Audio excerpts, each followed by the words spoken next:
Olá a todos, eu sou Marcelo Carvalho e esse é o Desvendando TV.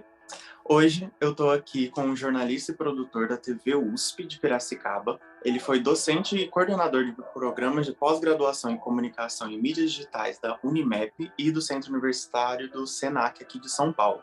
Atualmente ele é presidente da ABTU, Associação Brasileira de Televisão Universitária. Seja muito bem-vindo, Fabiano Pereira. Marcelo, eu que agradeço o convite, obrigado por poder participar e trocar um pouco de ideia, falar um pouco das experiências que a gente tem vivenciado no setor.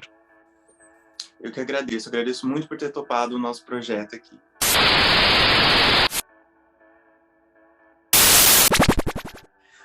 Bom, eu queria começar nossa conversa perguntando o que o senhor acha que mudou na forma de trabalhar do jornalista atualmente. A gente fala muito aqui, né, o foco do canal é falar sobre a migração entre a TV e a internet, né? A gente vê que a cada dia, a gente pisca, cada semana tem um aplicativo novo, uma plataforma nova, e a gente tem que correr atrás para ir se adaptando e se acostumando com cada uma dessas plataformas, né?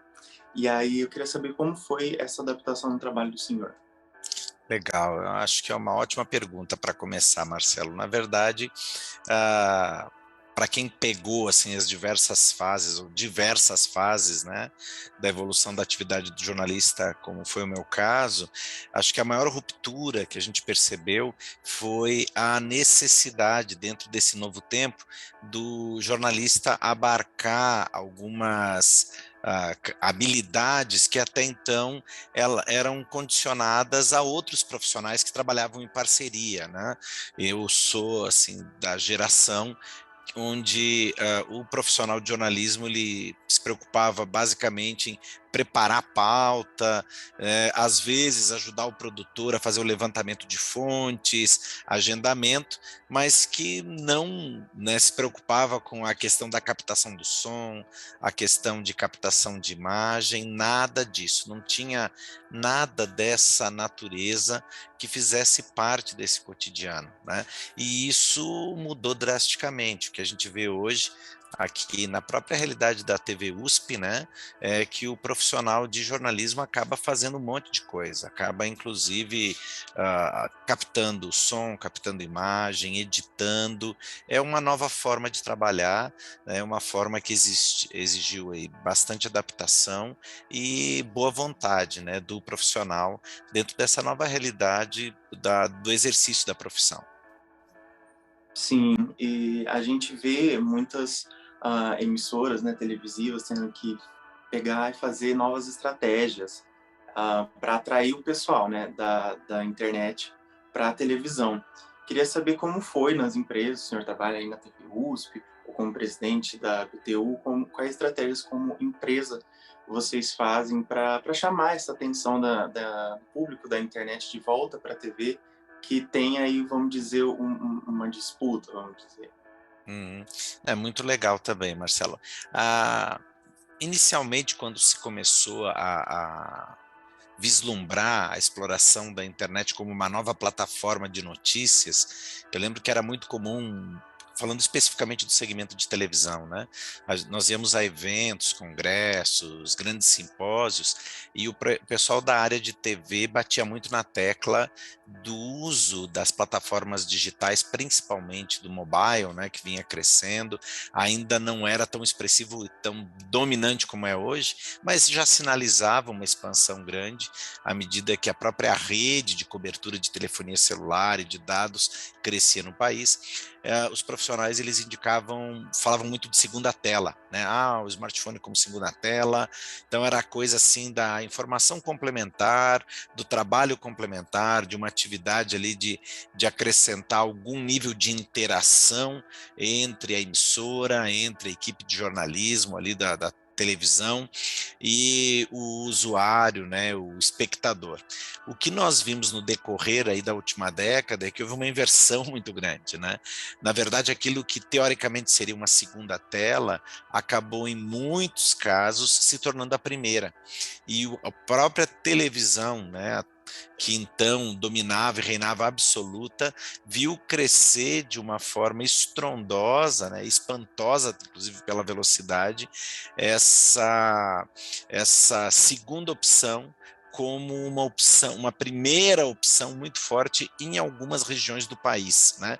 Diria assim, se nós falarmos de forma global, em algumas regiões do mundo, mais do que em outras, mas é fato que, em maior ou menor grau, o serviço de informação através das plataformas digitais acabou, inclusive, substituindo muito daquilo que a televisão produzia. Tanto é que hoje nós temos um número crescente de smart TVs, né? Ou seja, aquilo que antes eu entregava como conteúdo complementar através de plataformas digitais e na internet e do mobile, hoje inverteu, quer dizer, parece que eu recebo em primeira mão em pequenas telas, em plataformas digitais, e eu passo a espelhar numa tela maior. Veja como houve uma inversão aí.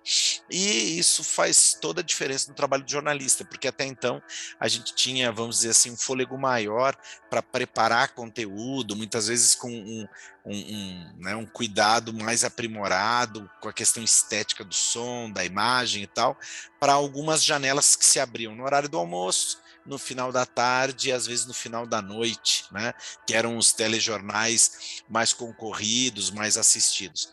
Hoje, muito daquilo que vai ao ar no telejornal já é de amplo conhecimento da grande maioria, porque chegou primeiro, e muitas vezes nem em canais oficiais de notícias, mas em grupos de WhatsApp ou coisa do gênero. Então, isso obrigou uma reformulação da postura do telejornalismo. O telejornalismo hoje, ele é muito mais opinativo, ele trabalha muito mais com a questão do aprofundamento da questão do que propriamente com o fato de informar primeiro, já que as agências de notícia, inclusive as emissoras de TV, se obrigaram a migrar para o digital para concorrer, né, nessa questão de ineditismo da informação. Então, aquelas janelas antes fixas e que eram as grandes vitrines de novidades, de notícias bombásticas, hoje elas chegam com a informação que já é de conhecimento público e elas, assim, forçosamente, né, tentam se reinventar, gerando aí uma nova abordagem, talvez mais aprofundada, com a opinião de um especialista ou coisa do gênero, para não perder a relevância. Realmente, me vem na cabeça uma adaptação muito clara quando eu vi, por mais que não seja de telejornalismo, mas envolve a televisão. As últimas edições do Big Brother Brasil, por exemplo, eles estão pegando pessoas, digitais influencers da internet para colocar no elenco da casa. Porque aí traz todos os seguidores do Instagram, do YouTube, pessoal da internet, de volta para a TV. Porque eles perceberam que se continuasse só colocando pessoas anônimas, vamos dizer assim, na TV, não estava mais tendo tanta audiência como estava tendo antes. E foi bem legal isso que você falou. Realmente, a informação chega bem primeiro na internet do que na televisão. E quando a gente vai ver na televisão, é mais uma complementação. Mas, como você falou, tinha essa esperança de que ia ser uma segunda tela, uma complementação, mas acabou que a internet virou uma competição, né? E aí a televisão se obrigou a migrar para a internet para tentar acompanhar, a se adaptar à internet. Como que foi? Seria tipo entrar nas redes sociais para começar o perfil da TV, entrar nas redes sociais para dar as notícias primeiro lá e também na internet e depois se aprofundar na TV? Seria mais ou menos assim, através de site? Exatamente. E é bom até nós comentarmos, Marcelo, que não é uma exclusividade da TV. A gente vê isso, inclusive, em rádios e também em jornal impresso, né? Então, assim, em via de regra, o que antes eram veículos isolados, então emissoras de TV que tinham um departamento de jornalismo, né? Empresas de jornalismo impresso, emissoras de rádio, acabaram quase que de forma unânime se tornando agências de notícia, concorrendo com a FP, com Deutsche Welle, com BBC e tal, com outras fontes de informação que, pela própria natureza, já nasceram como plataformas de notícia multiplataforma, né? Ou seja, presente em diversas janelas. Por que disso? Porque se se permanecesse no modelo antigo e se limitasse a trazer informação nessas janelas horárias específicas, ou seja, lá o jornal impresso na primeira hora da manhã do dia seguinte aos fatos, o telejornal naqueles 3 horários e, quando muito, aquele boletinzinho que entrava no intervalo comercial de última hora, né? Ou, no caso do rádio, também os horários previamente definidos, a relevância teria se perdido de uma forma muito mais rápida, né, de uma forma muito mais agressiva. É importante a gente lembrar, é claro, que a nossa realidade no Sudeste é uma. Nem todo o Brasil, que é um país de dimensões continentais, tem facilidade de acesso a conteúdo digital como nós temos no Sudeste, no Sul, em partes do Centro-Oeste, né? Então, a televisão ela continua sendo muito relevante porque ela ainda é o veículo com maior abrangência nesse país de dimensões continentais, mas é fato que à medida que a internet vai avançando, à medida que o acesso, que a rede vai se espalhando, a televisão ela vai precisando se reinventar em todos os cantos do país para continuar justificando a sua existência, isso não tem como negar. É realmente verdade, o nosso acesso à internet aqui é bem diferente do resto do país, né? E então, assim, agora, assim, na situação atual, é claro essa competição, vamos dizer, da internet que ainda está ganhando um pouco aí. E como que você vê que será no futuro? Você acha que tende a televisão a se adaptar? Você acha que tende a piorar? Você acha que eventualmente possa acontecer o que todo mundo esperava, que era a complementação? Como é que você vê daqui para frente? Eu acredito muito na complementação, até porque, querendo ou não, a internet depende, como eu falei, de diversos fatores tecnológicos e também de fatores econômicos, né? Ninguém recebe internet de graça em casa hoje, mas a pessoa, se tem um aparelho de televisão e uma antena, consegue receber o sinal de TV aberta. Então, a grande vantagem, o grande trunfo da TV brasileira, além de cobrir todo o território nacional, mesmo os cantos mais distantes, ainda é o fato de ser uma mídia acessível do ponto de vista econômico, desde que a pessoa tenha condições ali de ter um sistema de energia elétrica para alimentar um televisor e uma antena, ela tem acesso à informação.